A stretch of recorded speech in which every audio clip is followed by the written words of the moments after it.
Numbers don't lie, numbers don't lie. Numbers don't lie, numbers don't lie. I got this you can't buy.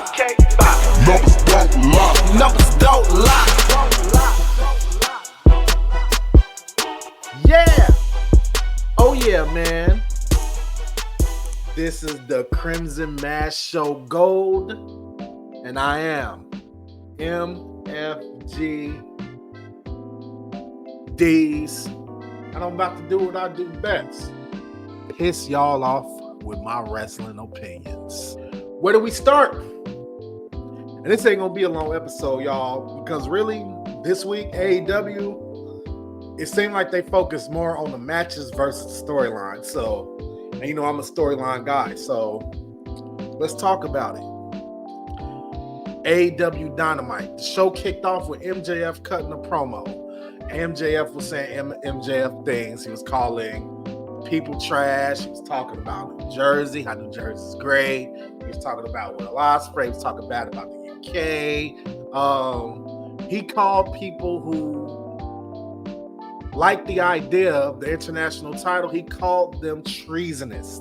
He said they were treasonous, that he bought in a new title. He bought in the American title. Now, he didn't tell us that, but he showed us. And, oh, man. That title didn't look good. I mean, the strap was red, white, and blue. It looked like a ripoff US title. It did.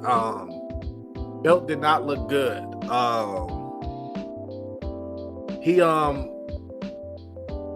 He came out with the strap. He had the little flyers, the little sprinklers, whatever you call them, streamers, red, white, and blue streamers. And he was just talking. I mean, he was being MJF. This promo was better than a lot of the promos he's done in recent weeks, but it was still kind of just like the same stuff. And this is coming from an MJF fan. It was kind of redundant. He did the thing that AEW likes to do, and almost exclusively now.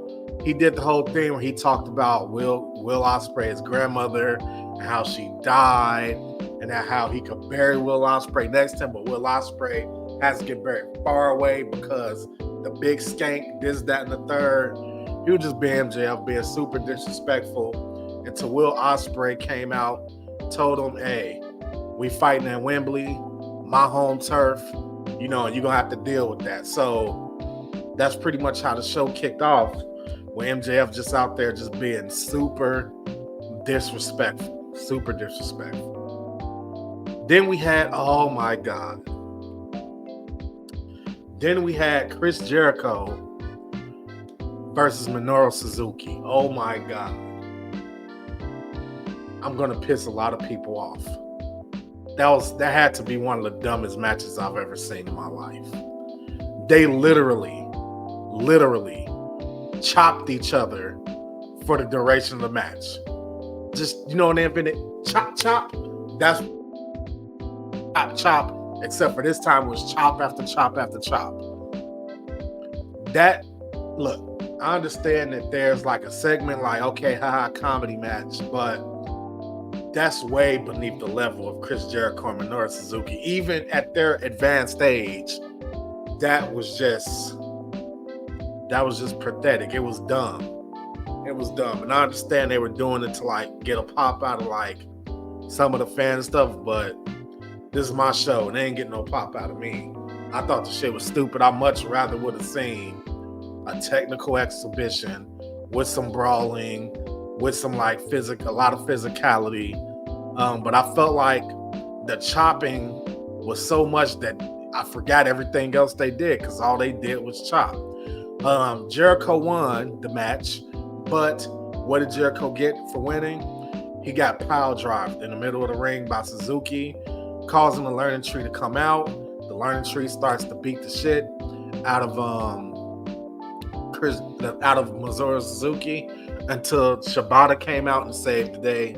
So I guess we're probably going to end up seeing a team up between Shibata and Suzuki, and we're going to go with that. This storyline in general is just not good. This storyline is ass.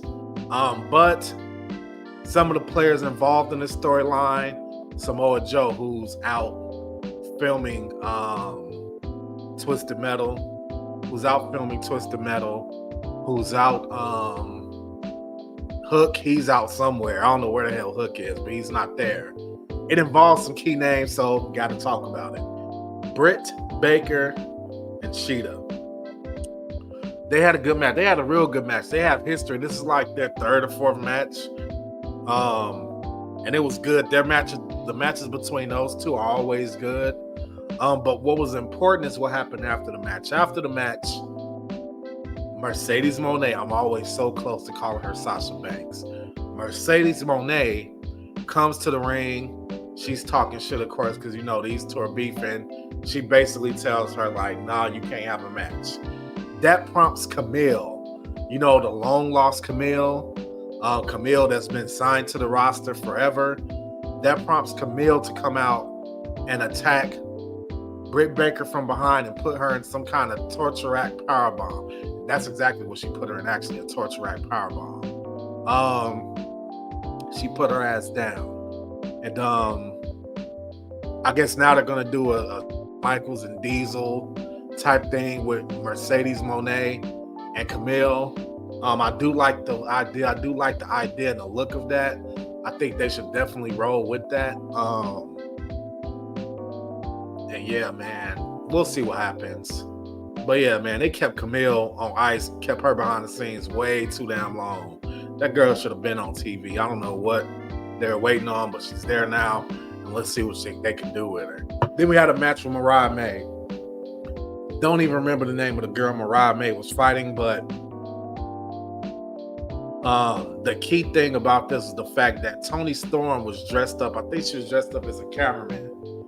And then after the match, she revealed herself, and then her and Mariah May started scrapping until it was broke up. Toni Storm is ready, man. She might mess that girl up, but I got a feeling that Mariah May in the end, Mariah May is going to get her. That's what I think is going to happen. Mariah May, both of them, man, that's a good match. I don't know who's going to win, actually. But we'll see what happens. Mariah May got one coming. I'm sorry I didn't remember the name of the girl she was fighting, but that just wasn't the key point of the story. The key point of the story, ladies and gentlemen, the key point was that Toni Storm is back. Blood and guts. Okay.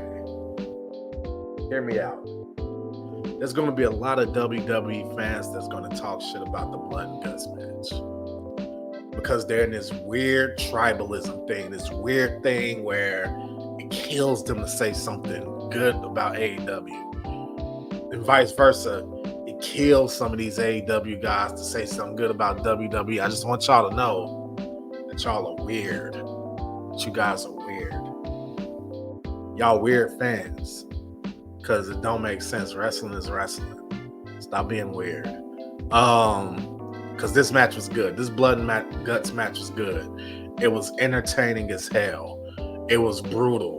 Like, did everything make perfect fucking sense? No. Did it make sense that they put a bunch of thumbtacks in Max Caster's mouth and then, like, super kicked him? No, it didn't make sense. I was worried he was going to swallow the thumbtacks. I was worried, like, what the hell was going on? It didn't make sense. And the biggest thing that came away from this match was really the ending of it.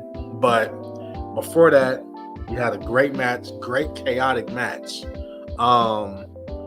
Hangman Page handcuffed Strickland to the ring after for some reason he hid when he was supposed to come to the ring. He came in, handcuffed Swerve Strickland to the ring. The Young Bucks threatened him to get in the ring. Swerve Strickland needed to be cut loose, cut himself into the cage just so he could be in a match, which led to a part later in the match where the hole he cut in the cage was allowed to be crawled out of, and that just created even more chaotic shit outside the ring. But the thing everybody is talking about, the thing that Corey Graves was talking about, was the part where Jack Perry was handcuffed to the ring cage like Jesus and hit with an unprotected chair shot to the head. that was kind of cringy. It was Attitude Era-esque, so I loved it. But then at the same time, I could kind of see why people had an issue with it. And it was fucked up, but the match ending was good.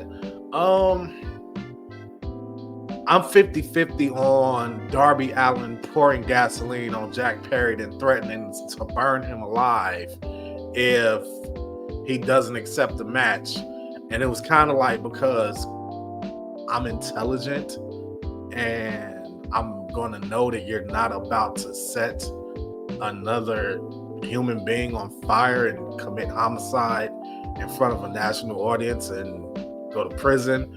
So, I mean, I feel like they should have went a different route with that.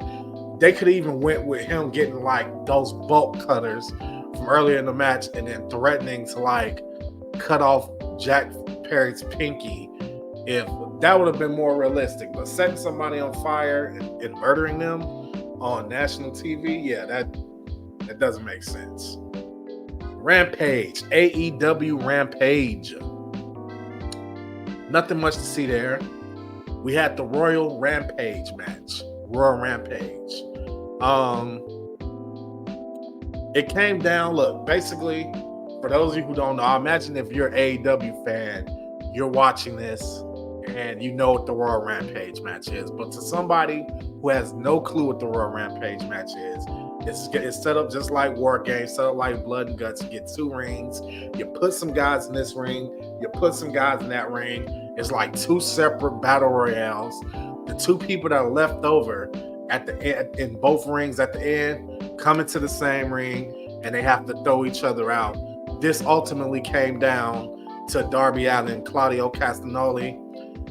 They went back and forth.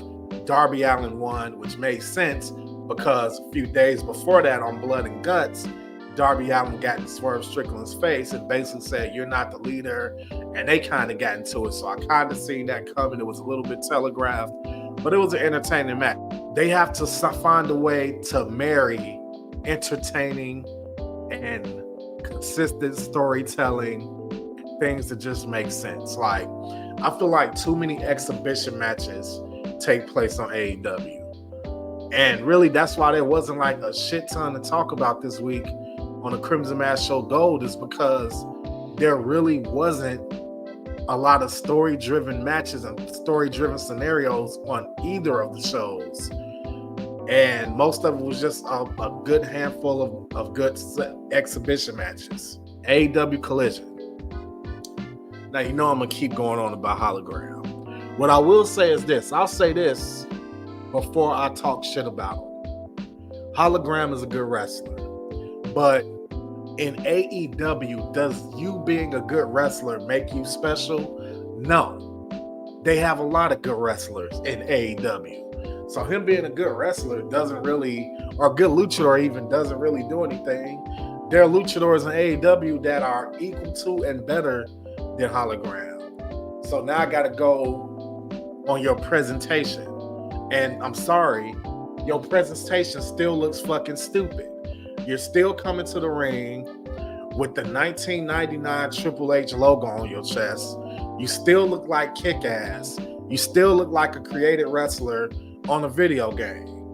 And to make matters worse, they're gonna have you defeat the Beast Mortals, the one unique mass wrestler that I see from Mexico. The only one that they should be booking to be special is the Beast Mortals. I don't care if okay, yeah, you could say he looks like, fucking Minotauro or whatever the fuck the name of that thing is that used to be in WWE with fucking Primo Epico. But what I'm saying is, he looks fucking cool. The mask is cool, but instead you have Hologram beat him, which makes me start to think that Hologram is fucking Tony Khan. Now I know I'm kidding y'all, but let's just think about it for a second. What if Hologram was Tony Khan? Like, because he looks stupid. He looks like he's not in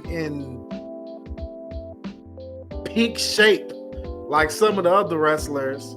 He's wearing this goofy getup, But he has special. They put effort into his entrance, and it's just like the only thing keeping me from thinking that Hologram ain't Tony Khan is the fact that he can fucking wrestle. Tony Khan can't even sell a gut punch, let alone fucking do an off the ropes crucifix powerbomb. So I know for sure that more than likely Hologram is not Tony Khan, but it would fucking be funny. He's apparently not El Fuego either, so because he had to address that.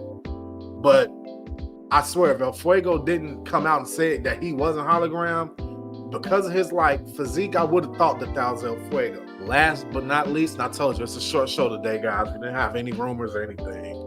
FTR versus the MxM Collection.